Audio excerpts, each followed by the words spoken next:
everybody, Poppa here. I'm going to do a little alternative Thanksgiving main course for you. A lot of people do ham, a lot of people do prime rib, beef tenderloin, but I'm going to toss a little sleeper up for you. Chairman's Reserve pork chops. Little double cutters here, or actually just thick ones. Chairman's Reserve. And what we're going to do is we're going to, I always include you, it's always we. Sweet Money, winningest sweet heat rub on the circuit. Great at home, great at famous restaurants. We're going to take these beautiful Chairman's Reserve pork chops, season them up with Sweet Money, and then we're going to smoke them on the Mac Mini. And when they get to be about 130, 135, press it down just a little bit, flip it over. When it gets to be at 135, I'm going to pull it off and I'm going to put it on my grill. And I'm going to put some nice grill marks on it so it's smoked and seared. Some people call it reverse sear. The way I'm doing it, I like smoke and sear because it's two separate cookers. So let's get this Sweet Money on. Sweet Money has got so many great ingredients. If you're using Sweet Money, don't panic about the salt. It's not a high sodium rub. I'm just using a very high quality sea salt. And the thought behind that is that creates a dry brine for this. So as the other ingredients are claiming their real estate, the salt's gonna melt on top of it, interacting with the juices and create a salt cap or dry brine. So now on these, we're gonna pour some out. You're gonna get the edges. We want this thing popping with flavor. Now, what are we gonna do with this, Poppa? You're just telling us about smoked and grilled pork chops. Yeah, I am, but here comes the hook. I'm going to make a stuffing. I'm going to show you how to make the stuffing. It's going to be cranberry Jimmy Dean sausage, a little apple, celery, carrots, onions, cornbread, and sage. Maybe I'll throw in some thyme, and I think it's going to be really good. Pro tip, a lot of people like to stuff these pork chops. You know what? I don't think it does the stuffing any good, and I don't think it does the pork chop any good. So how I think you should do it is cook your stuffing in a beautiful cast iron Dutch oven separately, and then cook your pork chops separately, and then serve them together. We're going to lay down a nice base of the stuffing. We're going to put the pork chop on top of it. I may even surprise you with some gravy. So let's go outside and get this done, and then we'll start making the stuffing. Alrighty, onto the Mac Mini. Here we go. Perfection. 275, about 17 minutes. I'll check and flip. See you back in a little bit. Okay, kids, we got the pork chops on. Let me show you this stuffing. This stuffing's a great stuffing for turkey, for anything. We just happen to be cooking it with the pork right now. So let's talk about the players. Little Louie's, my favorite wife, the best seasoned garlic pepper on the planet. And Little Louie's fabulous gal too.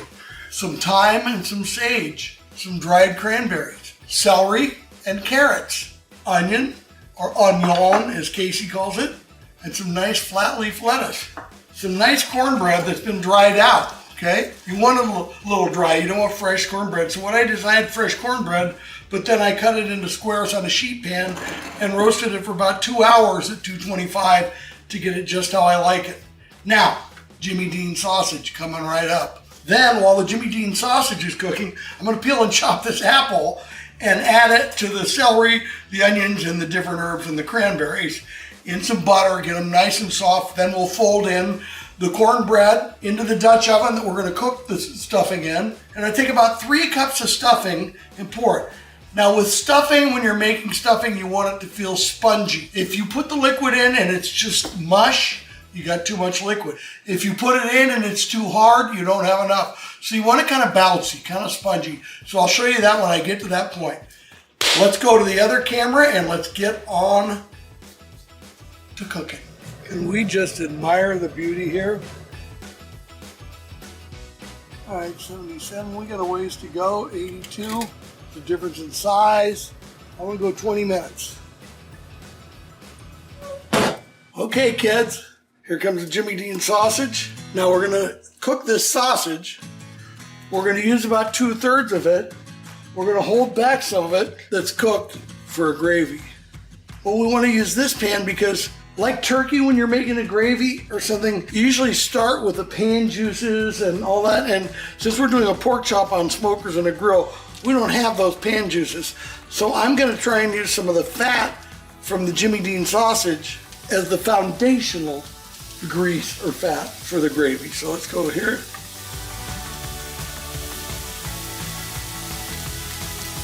We'll brown it and I'll come right back. Okay. Beautiful job with the sausage. And a little caramelization on it. Okay, let's make this with a little olive oil and a little butter. Because we like butter, we like olive oil.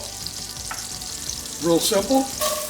Onions, celery and carrots.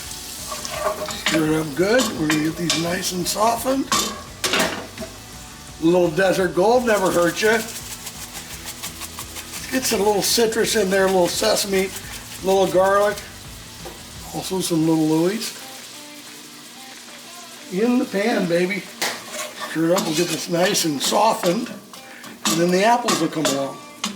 Okay, kids, the apple, bigger chunks. Try and get them coated with some oil so they don't turn brown in the pan. Citrus is a good thing to squeeze on cut apples too. Get these softened. I might even use the top for a second.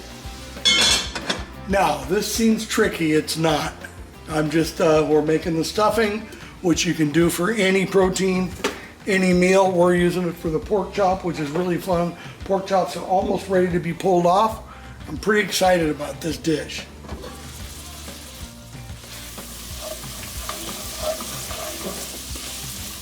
Okay, let's give it 5 minutes. Got that? 5 minutes.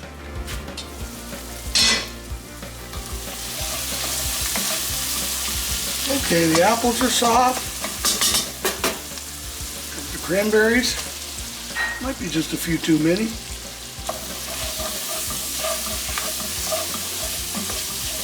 Starting to smell like the holidays in here. Get the sage and the thyme in there.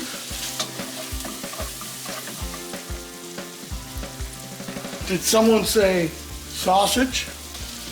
No. Rest great. Parsley? Boy, this is starting to look like a good dish, don't you think? Okay. Start right there. Chicken broth. Put it down just a little bit. Try and get it as good and soaked as I can. I think that's about right. Kind of mix it up really good. Kind of spongy.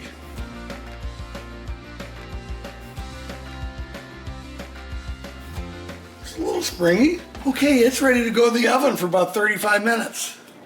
Okay, let's see. Oh, they're so beautiful.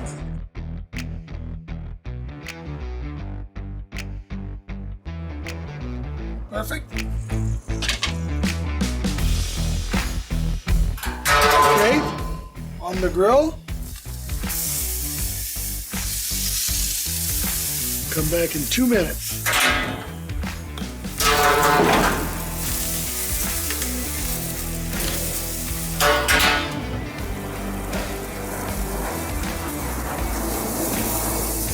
Here we go. I think we're ready. Beautiful.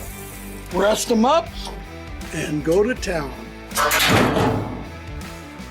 Okay, let's make some gravy, some andouille gravy. So we're gonna take 2 little pats of butter. Normally, I would have saved, reserved more of the andouille juice.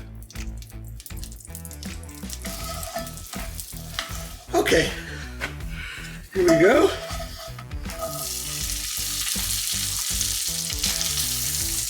I'm listening to my pan, it's not loud enough. So I turned it up. 1/3 of a cup of flour. Kind of like making a roux and then you add milk. I'm gonna get a little bit of brown. Maybe just hit it with a little more butter. Man, gravy's a feel thing. Let's start folding the milk in. About a third of it first. Stir it really good. Now it's too loud, so I'm going to turn my pan down. Make sure we break it up to get all of the flour and butter and stuff off. I turned it down really low now. Creole seasoning. Gonna hit it. Like I say, hit it. I'm not violent.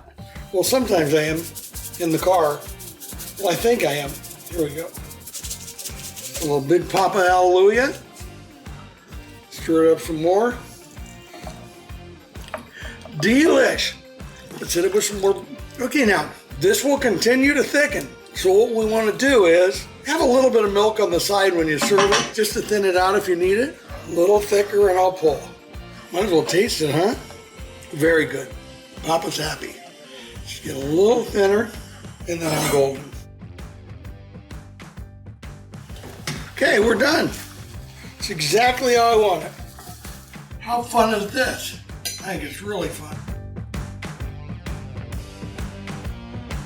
Okay, let me just spread it a little more evenly here. Plate one. Poppa Bear plate coming up.